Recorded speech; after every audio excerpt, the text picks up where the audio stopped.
Job, everybody, every report I've gotten is what a great job he did, and I'm not at all surprised when I hear it. We had to support him, and we supported him as soon as I heard the name. But he was a fantastic prime minister, and he's doing a fantastic job. An even tougher job. Which is tougher, being the prime minister of Netherlands or?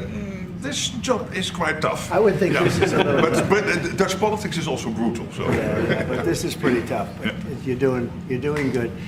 We're going to be discussing a lot of things. Obviously, we'll be discussing what's happening with respect to Ukraine and Russia. At this moment, we have people talking in Russia. We have representatives over there, Steve Witkoff and others, and they're in very serious discussions. As you know, Ukraine has agreed, subject to this, what's happening today, to a complete ceasefire, and we hope Russia will do the same. Thousands of people are being killed, young people, usually, mostly. Young people, we were just talking about it, thousands of young people are being killed a week, and we want to see that stop. And they're not Americans, and they're not from the Netherlands for the most part. No. They're from Russia, and they're from Ukraine, but they're people. And I think everybody feels the same way. We want it to stop. It's also a tremendous cost to the United States and to other countries. And it's something that would have never happened if I were president, and it makes me very angry to see that it did happen. But it happened, and we have to stop it. And Mark has done some really good work over the last week. We've been working together, and he's done some really good work, so I'm very happy about that. We'll also be talking about trade and various other things, and I think we'll have a very, very strong day. We're going to have lunch afterwards, that'll go, and then we'll see you all later. But Mark, would you like to say something? Yeah, first of all, thank you so much, Mr. President, dear Donald, again for hosting me, and but also for taking time in Florida. A couple of weeks after you were re-elected. That's right. And of course our phone call a couple of weeks ago, and I must say, Trump 45, you originated the fact that in Europe we are now spending, when you take it to aggregate, 700 billion more on defense than when you came in office in 2016, 2017. But that was Trump 45. But when you look at Trump 47, It's going to be hard to tell. what happened the last couple of weeks is really staggering. The Europeans committing to a package of 800 billion defense spending. The Germans now, potentially up to $500 billion extra in defense spending. And then of course you had Keir Starmer here, the British Prime Minister, and others, all committing to much higher defense spending. We're not there, we need to do more, but I really want to work together with you in a run-up to the The Hague Summit to make sure that we will have a NATO which is really reinvigorated under your leadership, and we are getting there. We also discuss defense production, because we need to produce more weaponry. We are not doing enough. And not in the US, not in Europe, and we are lacking behind when you compare to the Russians and the Chinese. And you have a huge defense industrial base. Europeans buying 4 times more here than the other way around, which is good because you have a strong defense industry, but we need to do more there to make sure that we ramp up the production and kill the red tape. So I would love to work with you on that. And finally, Ukraine, you broke the deadlock.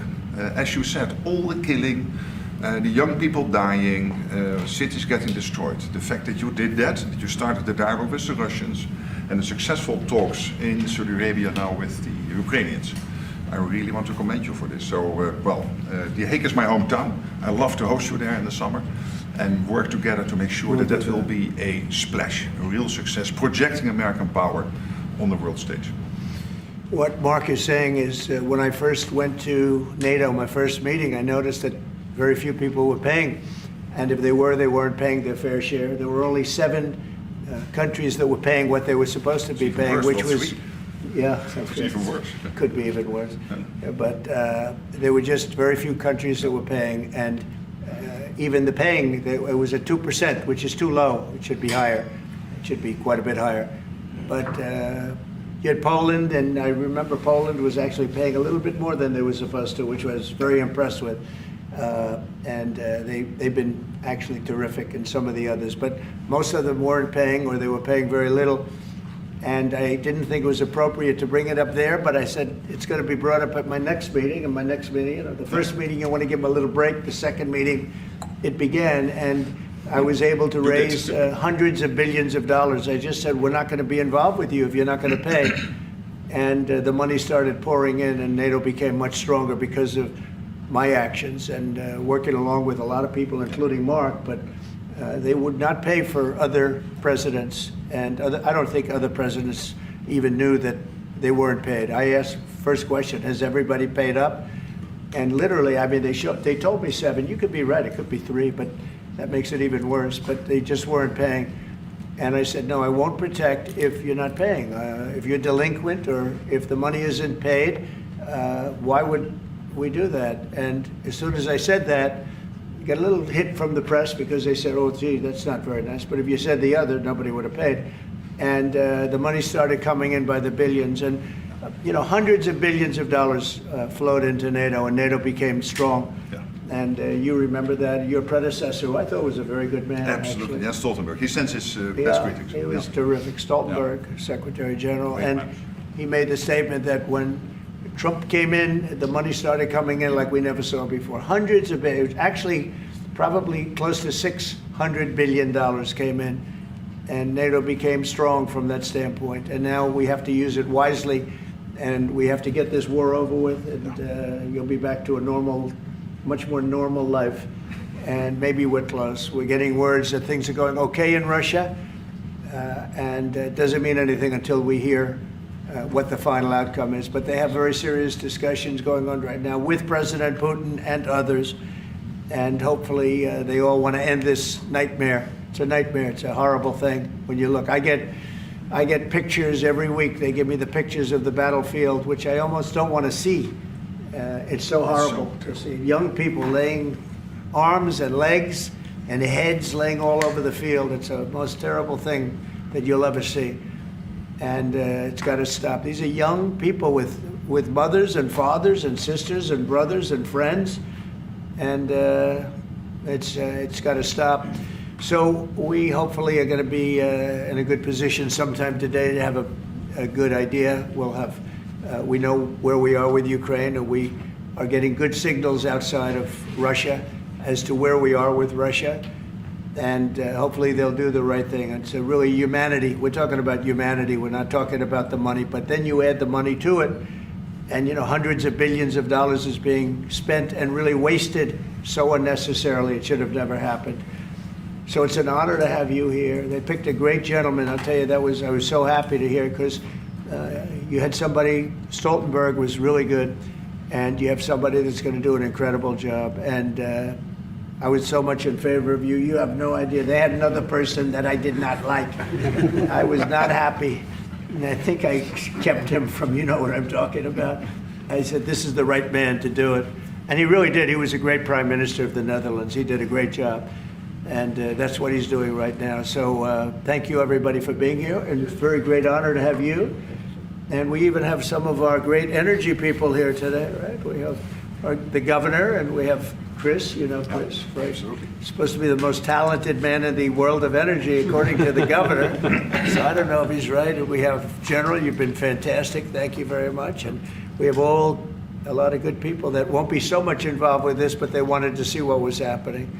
It's become a little bit of a show, but they wanted to see what was happening, and I think a lot of good things are happening. So with that, if anybody would have a question. Mr. President, on Russia. Please, go ahead. So Adam, Sorry. Steve Witkoff's trip to Moscow, you spoke about it. What sort of agreement do you hope he comes away from it with? Well, we'd like to see a ceasefire from Russia, and we have, you know, not been working in the dark. We've been discussing with Ukraine land and pieces of land that would be kept and lost, and all of the other elements of a final agreement. There's a power plant involved, you know, a very big power plant involved. Who's going to get the power plant, and who's going to get this and that? And so, you know, it's not an easy process. But phase one is the ceasefire. A lot of the individual subjects have been discussed, though. You know, we've been discussing concepts of land, because you don't want to waste time with a ceasefire if it's not going to mean anything. So we're saying, look, this is what you can get, this is what you can't get.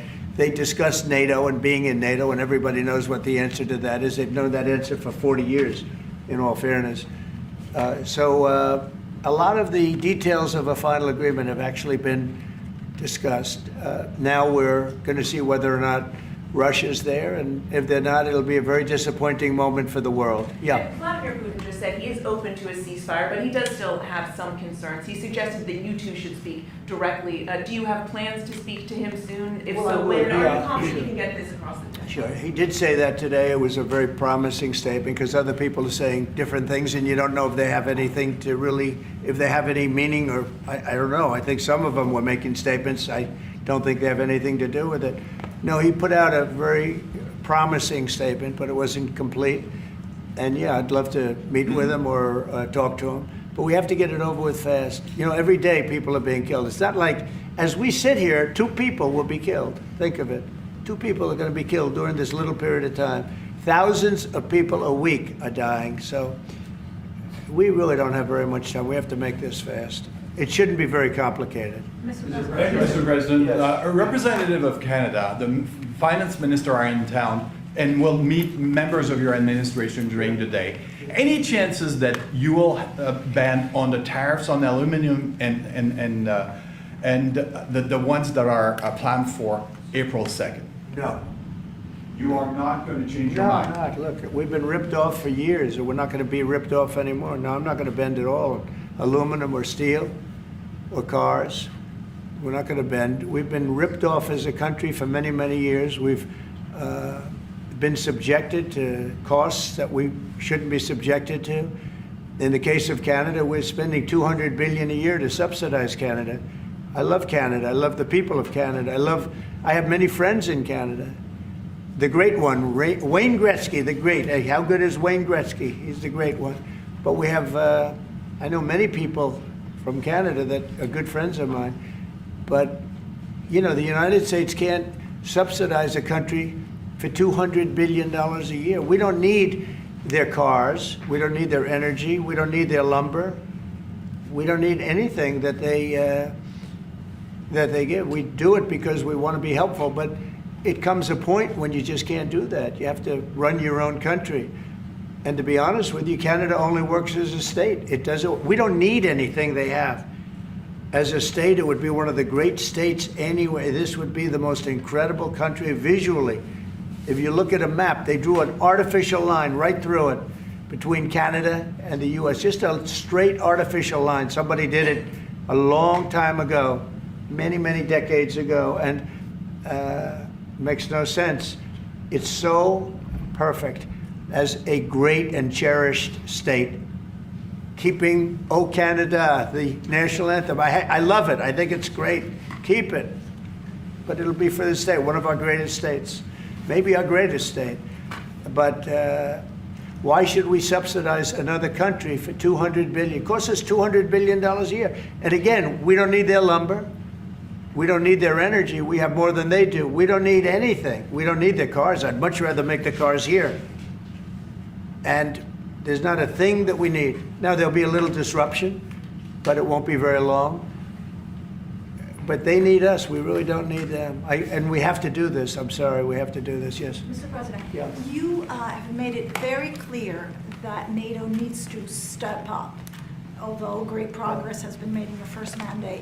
How do you envision this new transatlantic? Are you talking about NATO stepping up? Well, NATO is stepping up through this man. This man is a man that only knows how to step up. And we have the same goal in mind. We want the war ended. And he's doing his job. He only knows how to do a good job. That's one thing. That's why I fought for him to get that job.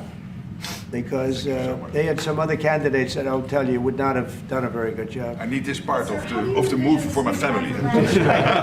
So we'll get you a clip. We're going to get him a clip of that little last statement. The rest of the statements he doesn't care. Sir, how does this new transatlantic cooperation, how do you envision it? Well, What we is it have, gonna that's look one like? thing. I mean, you know, we're on the other side of the ocean. And they're right there. And yet we're in for $350 billion because of Biden. And they're in for $100 billion. So it's a big difference.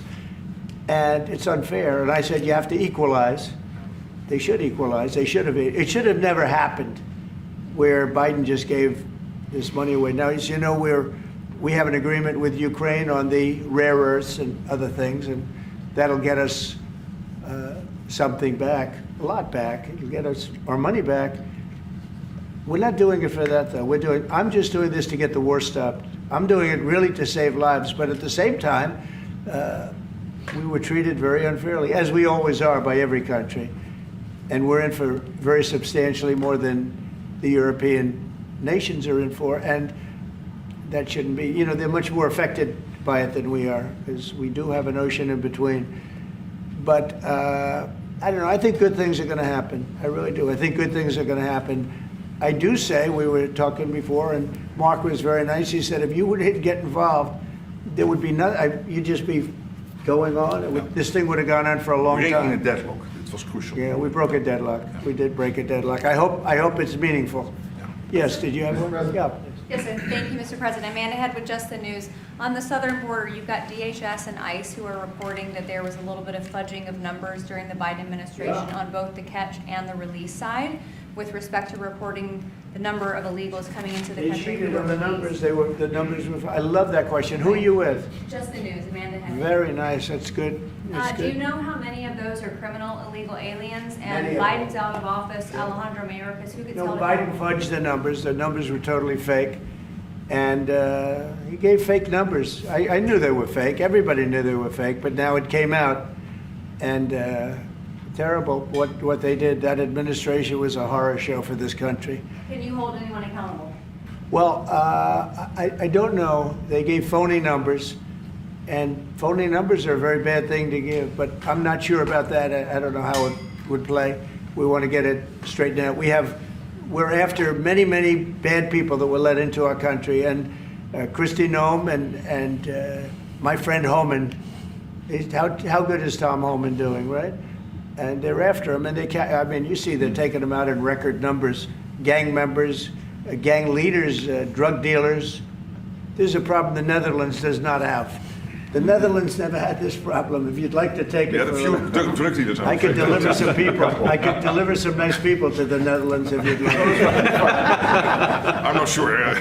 No, what he did to this country, letting 21 million people flow through an open border, many of those people were hard criminals from prisons and jails, from mental institutions, and I always say insane asylums, because they were seriously deranged. And they're here from, not South America, from all over the world. From South America, but from all over the world. And it's so sad. You'd say, why would anybody do this? Why? Yeah, go ahead. And one more, there's some new internal Democrat polling that doesn't look great for Democrats, but it also has 54% unfavorability for Republicans in swing states and battlegrounds for the midterms. Do you consider those voters capturable for Republicans? Yeah, well, we did, you know, I won every swing state, as you know, by a lot. And I won the popular vote by a lot. And we won the counties. If you look at the counties and district plan, we had 2,725, and they had 501. That's why the map is all red. So we had a great thing. Yeah, I think winning from the Democrats, I saw, if you look the other night, I made a speech, and I introduced two young ladies who were killed, viciously, violently killed. Young, unbelievable, both outstanding people. They were killed by illegal aliens. And the Democrats wouldn't get up and applaud. The mothers were, I mean, inconsolable. They were crying, and everybody was crying. The Democrats sat there with stone faces. They didn't clap. They didn't stand. They didn't do anything. We had a young man with very serious cancer. His dream is to be with the police department someday. And he was introduced. They didn't even clap. Yeah, that's I mean, they were disgusting, frankly. They were disgusting. There's something wrong with them. They're deranged. They're deranged, like Jack Smith. They're deranged people. And I never saw anything like it. I'm standing up and I introduced the mother and the parents of these two young girls that were just recently essentially killed, violently killed. And the Democrats are like this. It's so sad. And I saw this morning where one of them is pretty well known, one is arguing, fighting like crazy over men being able to play in women's sports. I said, yeah, I thought that was tried. I thought that was about a 95%, I think it's a 95% issue. But in a way, I want them to keep doing it because I don't think they can win a race. And I tell the Republicans, I said, don't bring that subject up because there's no election right now. But about a week before the election, bring it up because you can't lose. And everything's transgender this, transgender that. You know, they have bad politics, but one thing, they stick together. You know, I wish, and the Republicans stick together mostly, but we have a couple that are grandstanders. You know, you always have grandstanders in life. But the Democrats, they have grandstanders, but when it comes to a vote, they do stick together, right? Yes, sir. It seems like they'll stick together on the shutdown. Will that hurt Democrats going into midterms? Well, if they do a shutdown, and ultimately that might lead to very, very high taxes, because we're talking about a shutdown, we're talking about getting to work immediately on the greatest tax bill ever passed. That was the one we did. It was a renewal, and it's an addition to it. And we're going to cut people's taxes. And if we don't open, the Democrats are stopping all of these good things that we're providing. We're providing the greatest package of benefits that this country's ever provided. The biggest part of that's going to be tax cuts for the middle class and for businesses, small businesses, employers, people that hire people in jobs.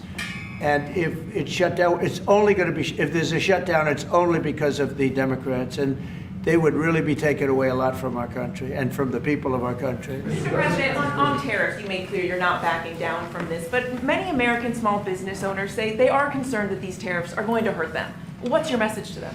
They're going to be so much richer than they are right now. And we have many, yesterday General Motors was in, they want to invest $60 billion. The people from Facebook were in yesterday. They're going to invest $60 billion by the end of the year. Other people are talking about numbers. Apple, as you know, a few days ago announced $500 billion investment. They're going to build their plants in the United States, which, as you know, almost all of their plants are in China. Now they're building in the United States. Look, the reason is two things. Number one, the election, November 5th, and the other thing is tariffs. I think probably in that order. But Tim Cook came in and he announced 500, think of it, 500 billion, not million. 500 million's a lot when you think about it, right? But I would have been happy with 500 million, but it's $500 billion investment by Apple in the United States. And that's because of the election result, and it's because of the tariffs and the tax incentives too, you know, tariffs and tax incentives. And I've never seen anything like it. We have plants going up now in Indiana. We have plants going up in Michigan. A lot of plants going to be planned from. I'm trying to steer them to Michigan because Michigan got so badly beaten by, you know, what happened with Europe. You know, if you look at Europe, take a look at the EU. We're not allowed to sell cars there. It's prohibitive because of their policies and also their non-monetary tariffs. They put obstacles in your way that you can do nothing about. But if you take a look at what happens, so we sell no cars to Europe. I mean, virtually no cars, and they sell millions of cars to us. They don't take our agriculture, we take their agriculture. It's like a one-way street with them. The European Union is very, very nasty. They sue our companies. Apple was forced to pay $16 billion on a case that, very much like my cases that I won. They shouldn't have been even cases, but we felt they had no case, and they ended up having an extremely favorable judge and decision. But they're suing Google, they're suing Facebook, they're suing all of these companies, and they're taking billions of dollars out of American companies, many more than the ones I just mentioned. And I guess they're using it to run Europe or something. I don't know what they're using it for, but they treat us very badly. China obviously treats us very badly. Almost everybody does, and I blame past presidents, to be honest, because when I was president, we received so far about $700 billion from China over the years on the tariffs that I put in. No other president got 10 cents from China. And that was only beginning, except for COVID, I would have been able to finish the process. But we had to fight the COVID thing, and we did really well with it, but we had to fight. And then we had actually, as you remember, Mark, we actually handed over the stock market. It was higher than just previous to COVID coming in, which was sort of a miracle, frankly. We did a good job. But the tariffs are very important. And I think the psychology, there's great spirit. When Mark came in, he said, congratulations, there's a whole new spirit, there's a whole new light over this country and really over the world. Because you have somebody that, a whole group of people really, because I talk about this whole group, that we know what we're doing and a lot of great things are happening. But I've never seen investment like this. Trillions of dollars is being invested in the United States now that would have never, our country could have failed. Another 4 years of this, what happened in the last 4 years, our country would have been a crime-ridden mess. And I don't know if you noticed, little thing they call it, but it's not a little thing if you don't have, if you like eggs and you don't have a lot of money. Eggs have gone down 25% in the last couple of weeks. We inherited that problem, eggs. Groceries have gone down a little bit. Energy's gone down. Do you want to speak to that for a second, Governor? Would you just say a couple of words, you and Chris, about energy, what's happened? Well, happy to, but I think that Chris and I just came from CERAWeek, which is the largest conference in the world, so global leaders, people from the EU, officials from all the energy producing countries, all there, and all the global nationals, all the US. The spirit of that group is through the roof because now they realize that in the United States that President Trump's policies are pro-developing more energy, as opposed to we're trying to shut down energy, and that pro-growth, pro-business, pro-energy approach is giving people the optimism. So then the markets are reacting to that, and energy prices on the futures market are going to go down because people know we're not going to be killing off the energy we need for prosperity in all of our countries, but also for peace. Because people have used energy to fuel these wars that President Trump is working so hard to end. And we know that high energy prices were driving the inflation that he talked about.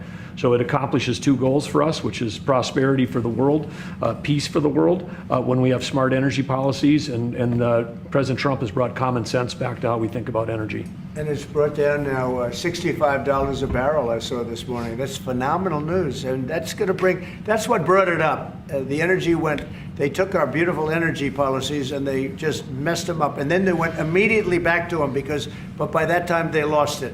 They lost that bronco, as the expression goes. Chris, do you have something to say? Oh, I think Doug said it well, but you just can't overstate how important the return of common sense, the return of knowledge about energy and pro-American consumers, pro-investment in our country. I think globally that was welcomed. It means capital flows, it means more sobriety and lower energy prices, more economic opportunity for Americans. So yeah, it was elated atmosphere at a global energy conference. Well, we're working on one project. It should be very easy. It's a pipeline going through a small section of New York. New York's held it up for years, actually, for years. They wanted to do it for years and years. And it will reduce the most expensive energy almost in the world is in New England because they have no way of getting it there because it's been held up by New York. And the whole of New England and Connecticut and New York, the energy prices are through the roof. And this one pipeline will save per family $2,500 just on heating and another $2,500 on everything else. So the energy, by just a simple pipeline going through an area that wants it, an area that's not a rich area, it's actually a very poor area, would create jobs and everything else. And it's going to be way underground. Nobody's going to see it. Once they fill it up, nobody's going to see it. Nobody's going to know it's there. And families in New York and Connecticut and New England are going to save $5,000 a family. Think of that. Because right now they have the highest energy prices maybe in the world, they say. New England is a disaster. So we're working on that. In fact, the governor's coming in, Governor of New York, Kathy Hochul, who's a very nice woman. She's coming in tomorrow morning at 9 o'clock to meet me on that and other things. Not only that, but other things. So I hope we don't have to use the extraordinary powers of the federal government to get it done. But if we have to, we will. But I don't think we'll have to. I can tell you Connecticut wants it and all of New England wants it. And who wouldn't want it? And it's also jobs on top of everything else. So that's going to be very exciting. So we're meeting with the governor tomorrow morning. Mr. President, some people question. Thank you, Mr. President. Greenland. What is your vision for the potential annexation of Greenland and getting them potentially to Well, I think it'll happen, and I'm just thinking, I didn't give it much thought before, but I'm sitting with a man that could be very instrumental. You know, Mark, we need that for international security, not just security, international. We have a lot of our favorite players, cruising around the coast, and we have to be careful. And we'll be talking to you. It's a very appropriate, really a very appropriate question. And there's an Thank issue you in the very high much. north, so the Arctic. So what you did, so when it comes to Greenland, yes or not joining the US, I would leave that outside for me, this discussion, because I don't want to drag NATO in that. But when it comes to the high north and the Arctic, you are totally right. The Chinese are now using these routes. We know that the Russians are rearming. We know we have a lack of icebreakers. So the fact that the outside Russia, there are 7 Arctic countries working together on this under US leadership is very important to make sure that that region, that part of the world stays safe. And we know things are changing there and we have to be there. Well, we just had an election there the other day. Do you see a referendum, a plebiscite, where the people of Greenland would be in a position to decide if they want to become part of the United States? Yeah, it was a good election for us, as you know. It was not a referendum. It wouldn't be called that. It was an individual election. But the person that did the best is a very good person, as far as we're concerned. And so we'll be talking about it, and it's very important. Mark mentioned the word icebreaker. So we've ordered, we're in the process of ordering 48 icebreakers. And Canada wants to know if they could use them. I said, well, you got to pay for them. Think of it, Canada. We pay for their military. Canada pays very little for their military because they think we're going to protect them. But even with the icebreakers, so we're going to order 48, and Canada wants to be part of the deal. I say, you got to get your own icebreakers. I mean, if you're a state, you can be part of the deal, but if you're a separate country, you got to get your own icebreakers. Russia, as you know, has about 40 of them, and we have one big icebreaker, but that whole area is becoming very important, and for a lot of reasons, the routes are, very direct to Asia, to Russia, and you have ships all over the place, and we have to have protection. So we're going to have to make a deal on that. And Denmark is not able to do that. Denmark's very far away and really has nothing to do. What happens? A boat landed there 200 years ago or something, and they say they have rights to it. I don't know if that's true. I don't think it is, actually. But we've been dealing with Denmark, we've been dealing with Greenland, and we have to do it. We really need it for national security. I think that's why NATO might have to get involved in a way, because we really need Greenland for national security. It's very important. We have a couple of bases on Greenland already, and we have quite a few soldiers, and maybe you'll see more and more soldiers go there. I don't know. What do you think about that, Pete? So, don't answer that, Pete. Don't answer that question. But we have bases, and we have quite a few soldiers on Greenland. Because it's a simple question, your commitment to NATO. Will anything change? Your commitment to NATO. Will anything change? Same amount of money? Well, I think they same made number a of great troops? step by putting Mark in charge. I think, to me, that's a great step, because he and I have seen eye to eye on everything for a long time. We've been doing this a long time now. 9 years now. And so that's a great step. You have to keep NATO strong. You have to keep it relevant. But the biggest thing we have to worry about right now is what's going on right now. I think the rest is going to take care of itself. I don't see this happening. This was a fluke. This was something that, if we had a competent president, it would not have happened. The man was grossly incompetent. All you have to do is take a look at, he signs by AutoPen. Who was signing all this stuff by AutoPen? Who would think you signed important documents by AutoPen? These are major documents you're signing. You're proud to sign them. You have your signature on something. In 300 years, they say, oh, look, can you imagine? Everything was signed by AutoPen, almost everything. Nobody's ever heard of such a thing. So, should have never happened. Sit back tomorrow with the Justice Department about law and order. Could you tell us a little bit about that? Yeah, we're going to be with the Justice Department. We have a great Justice Department. Pam Bondi is so fantastic, and Todd Blanche, and Emil, you got to know him a little bit. He was acting for a little while. And some other people are incredible in the Justice Department. And I consider the FBI to be a part of it in a sense, and Cash is going to be fantastic, and all the people. Dan Bongino, I love that. I mean, I love that. I think Dan is great. I think we have unbelievable people. And all I'm going to do is set out my vision. It's going to be their vision, really, but it's my ideas. And basically, we don't want to have crime in the streets. We don't want to have people pushed into subways and killed, and then the person that did the pushing ends up in a 15-year trial and gets off scot-free.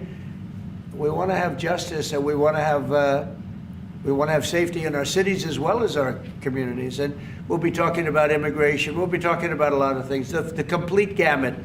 So I look forward to that. That'll be tomorrow at the Justice Department. Mr. President, you're a man of peace. You said it several times and you made it very clear. A man of peace dealing with belligerent people. Yeah. And I'm thinking, we saw how you handled Zelensky in this very own room. What is your leverage on Putin? Are you thinking sanctions? What if he refuses to? Well, I do have leverage, but I don't want to talk about leverage now, because right now we're talking to him, and based on the statements he made today, they were pretty positive, I think. So I don't want to talk about that. I hope Russia's going to make the deal too. And I think once that deal happens, you're never going to be in a process. I don't think they're going back to shooting again. I really believe if we had if we get a peace treaty, a ceasefire treaty, I think that leads to peace. That's going to really lead to peace. I don't think anyone wants to go back. They've been doing this for a long time, and it's vicious and violent. And I think if President Putin agrees and does a ceasefire, I think we're going to be in very good shape to get it done. We want to get it over with. That's why it was very important what I instructed everybody, including Steve, what we're looking for, to discuss concepts of land, concepts of power plants, because it's complicated. You know, you have you're sort of creating the edge of a country. The sad part is that country, if this didn't happen, and it wouldn't have happened, I don't know if they would have to give anything back. I guess Crimea, you know, I said it last time, Crimea was given by Obama. Biden gave him the whole thing, and Bush gave him Georgia. And Trump didn't give him anything. I gave him, you know what I gave him? I gave them javelins. And the javelins were very effective, as you know. I gave them nothing. 2019. And then also, if you take a look, I was the one that stopped the pipeline going into Europe. It was totally stopped. Nord Stream 2, nobody ever heard of Nord Stream 2 before I came along. But I got along very well with President Putin. I got along with most of them. I get along great with President Xi. I got along great with Kim Jong-un. I got along great with all of them. And we had no wars. We had no problems. We wiped out ISIS in record time.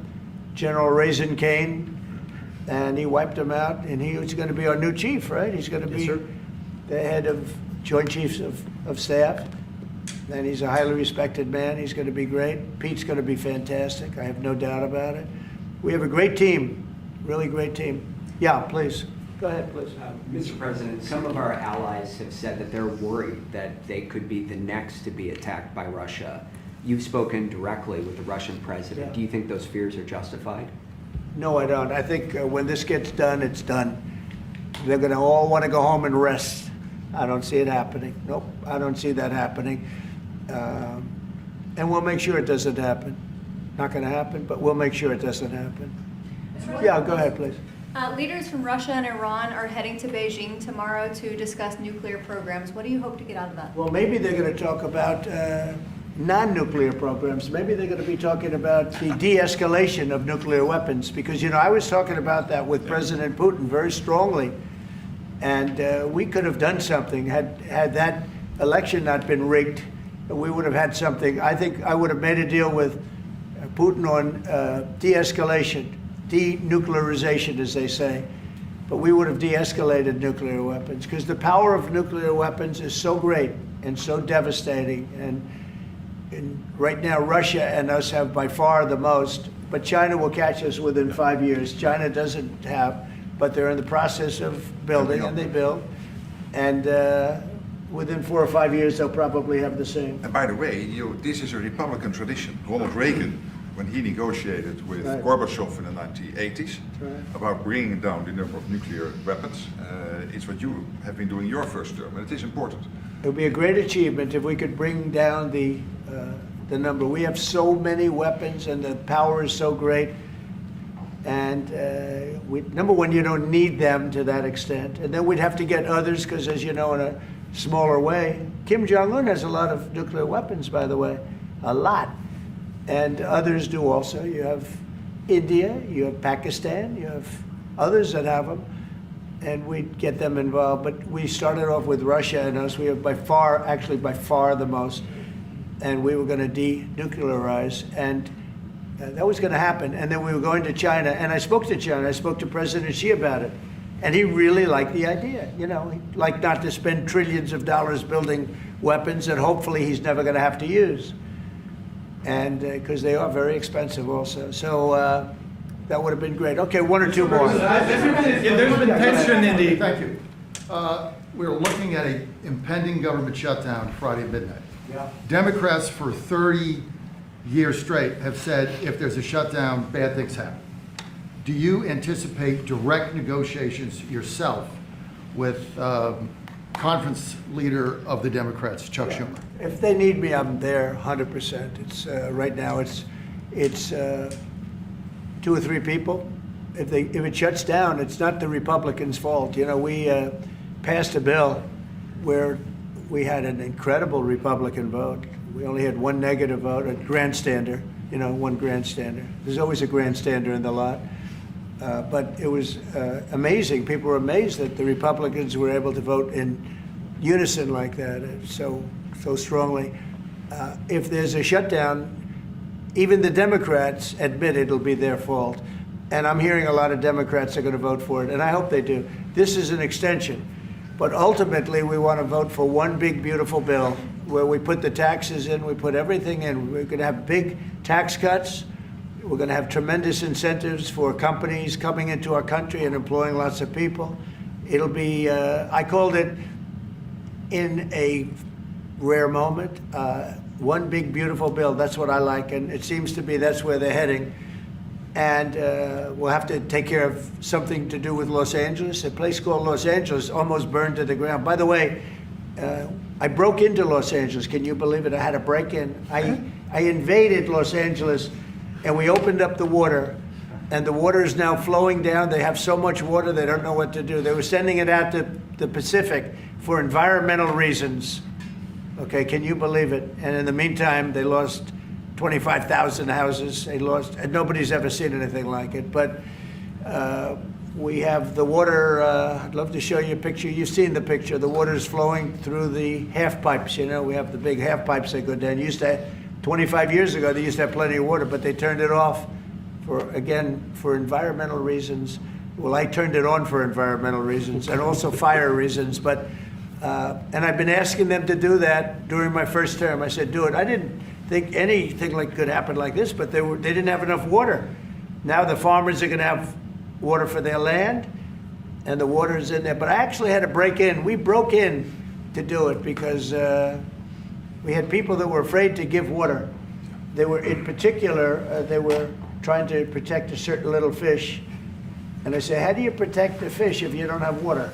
They didn't have any water, so they're protecting a fish. And that didn't work out too well, by the way.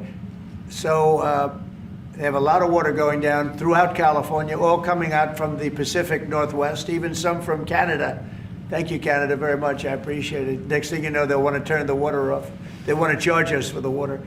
But it comes up from the Pacific Northwest, and it's a beautiful thing to see. I mean, it is brimming with water. Now, if they would have had that done, you wouldn't have had the damage because the fire would have been put out. The fire hydrants would have been loaded. The sprinklers in people's living rooms and bedrooms would have been loaded up with water. They had no water. The government makes them put sprinklers, and they had no water in the sprinklers because they had no water. So the water is flowing, and we're going to have to give a lot of money to Los Angeles to help them. And the Democrats are going to want to do that. So that's the one thing different. And frankly, I think that makes it a lot easier. But one of the the big thing is we have the big, beautiful bill. We got to get that done. And that will put our country in a position like it's never been. It's a reduction of taxes. It's tremendous incentives for companies to come from all over the world into our country. It's great environmentally, but it's not this environmental scam that we went through, that we all went through.